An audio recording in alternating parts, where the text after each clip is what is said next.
अस्सलाम वालेकुम वीवर्स, कैसे हैं आप? उम्मीद है कि आप खैरियत से होंगे। उर्दू ज़बान में हम अक्सर ऐसे जुमले इस्तेमाल करते हैं जैसे कि वैसे वो आजकल कहाँ रह रहा है, वैसे कल आपने क्या ख़रीदा। इनके अलावा हमें और भी बहुत काम करने हैं। इनके अलावा हमारे पास मोबाइल्स और कंप्यूटर्स भी हैं। अब इन जुमलों में आप देखें, एक टर्म इस्तेमाल हुआ है वैसे और दूसरा हुआ है इनके अलावा। अब ऐसे ही जुमले हम अक्सर अपनी ज़िंदगी में, रोज़मर्रा की ज़िंदगी में बहुत ज़्यादा इस्तेमाल करते हैं। जब हम इन्हीं जुमलों को अंग्रेज़ी में बोल रहे होते हैं, तो वो कौन से स्ट्रक्चर्स हम इस्तेमाल करेंगे जिनके ज़रिए हम आसानी से इनको इंग्लिश में ट्रांसलेट कर सकें। तो आइए शुरू कर लेते हैं लेक्चर। सबसे पहले है वैसे। वैसे के लिए हम क्या इस्तेमाल करते हैं अंग्रेज़ी में? Bye the way. Bye the वे हम कब इस्तेमाल करेंगे? जब हम उर्दू में वैसे कहते हैं उसके लिए। जैसे कि इसका फ़ॉर्मूला बनेगा बाय द वे के बाद फिर सेंटेंस। वो सेंटेंस इंट्रोगेटिव भी हो सकता है, वो अफर्मेटिव भी हो सकता है, वो डब्ल्यूएच क्वेश्चन का भी हो सकता है। जैसे कि देखें, वैसे वो आजकल कहाँ रह रहा है? वैसे वो आजकल कहाँ रह रहा है? By the way, where is he living nowadays? By the way, where is he living nowadays? वैसे कल आपने क्या खरीदा? वैसे कल आपने क्या खरीदा? By the way, what did you buy yesterday? By the way, what did you buy yesterday? वैसे आप आजकल क्या कर रहे हो?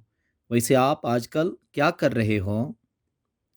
By the way, what are you doing nowadays? By the way, what are you doing nowadays?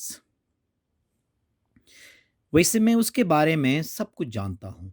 वैसे मैं उसके बारे में सब कुछ जानता हूँ। By the way, I know each and everything about him. Bye the way, I know each and everything about him.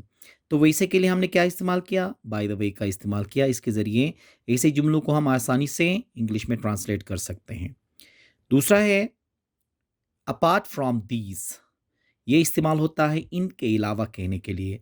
जब हम उर्दू में कहते हैं ना इनके अलावा और भी हमें काम करने हैं, तो वहाँ पे हमें क्या इस्तेमाल करना होगा? इनके अलावा कहने के लिए अपार्ट फ्रॉम दीज का लफ्ज़ इस्तेमाल होगा। इसका फार्मूला कुछ इस तरह से बनेगा, अपार्ट फ्रॉम दीज के बाद फिर सेंटेंस। सेंटेंस आपका किसी भी टेंस का हो सकता है।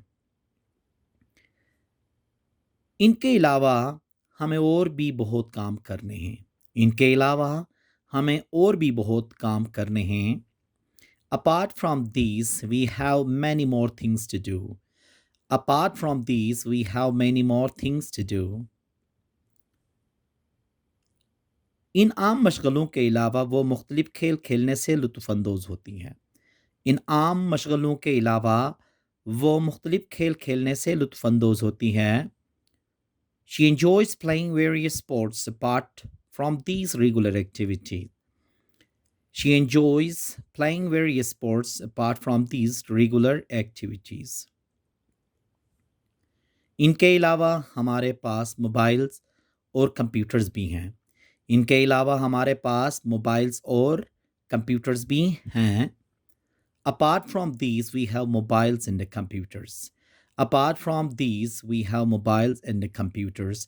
तो इनके अलावा कहने के लिए हम क्या इस्तेमाल कर सकते हैं? अपार्ट फ्रॉम दीज का इस्तेमाल कर सकते हैं।